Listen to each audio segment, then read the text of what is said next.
Guys, today I'm going to be teaching you about cosine, what it means, how it works in right triangles and on the unit circle, and how to graph it. I also walk through like a few example problems to help it make more sense.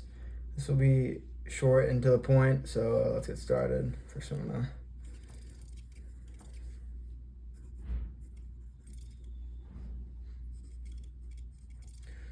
try this from up here. Alright, so first I'm just going to talk about what cosine is. If you're working with a right triangle, cosine is one of the three basic trig functions. The formula is it's going to be cos equals adjacent side over hypotenuse. This basically means that you take the side next to the angle you're looking at and divide it by the longest side of the triangle, which is the hypotenuse. So, for example, if the adjacent side is 4 and the hypotenuse is 5, it would be equals 4 over 5. And so that's kind of right triangle definition. Now we're going to move into the unit circle definition. So unit circle is like a circle with a radius of 1 centered at the origin, and every point on the circle represents an angle, and the coordinates that point of the point are be cosine and sine. So this means that cosine is the x-coordinate of the point on the unit circle. So we can go through a few important points in the unit circle. So first one is going to be cosine 0 equals 1. Second, cosine pi over 2 equals 0. Then cosine pi equals -1. And then after that, we're going to go to, let's say, cosine 3 pi over 2 equals 0. And last but not least, cosine 2 pi equals 1. So notice that through all of these, the cosine value goes from 1 to -1 and back again. So it always is going to either start at 1 and go to -1 and then come back to 1, or it's going to start at -1, go to 1, and come back to -1. Okay, so for part 3, I'm going to talk about like the wave of the cosine graph. So it's like a curve that goes up and down. The basic graph of y is y equals cosine x. So it starts at 1, then it goes down to 0 at pi over 2. And then once it hits, it hits -1 at pi. And then again, it goes back to 1 and 2 over pi. So one full wave takes 2 pi units, and that's called a period. I'm just going to flip the page here.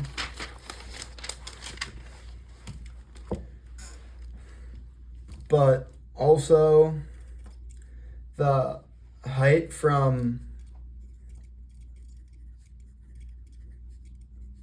the middle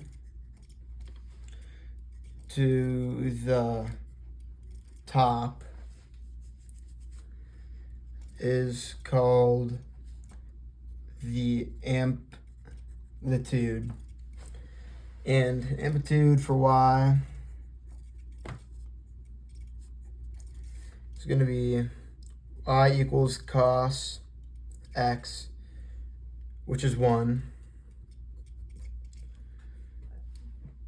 And now, if we have a function like y equals a cos b x minus c plus d, each letter like stands for something different. So we'll start with a, which is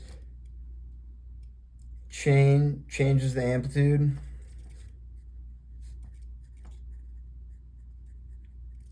Which is basically like how tall it is.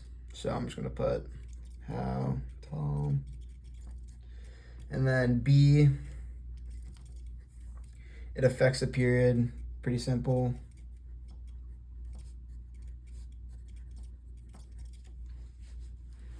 C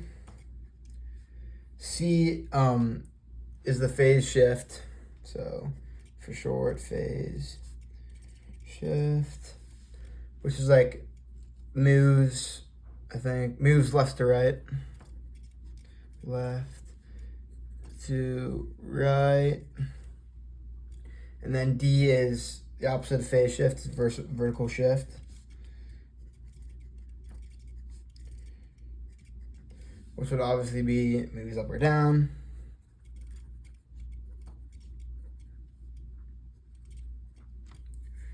And then, so for example,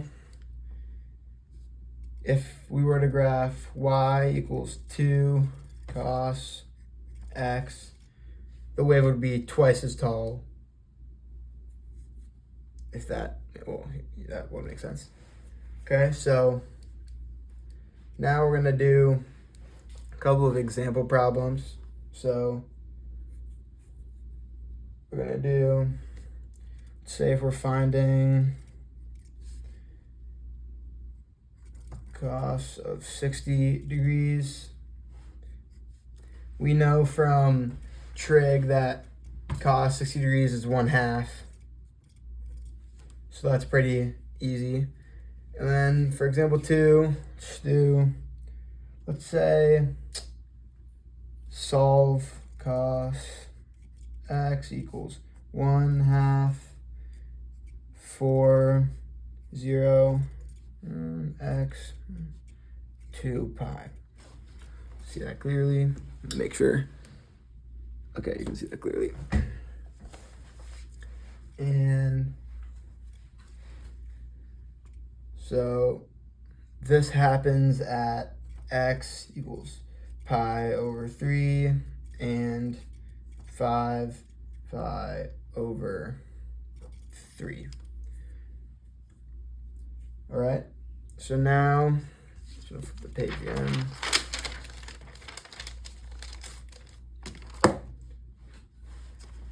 So let's see, example 3, let's do graph y cos x. So this basically just flips the cosine graph upside down. So instead of starting at 1, it would start at -1. So this would mean that the wave or the line is reflected in the graph.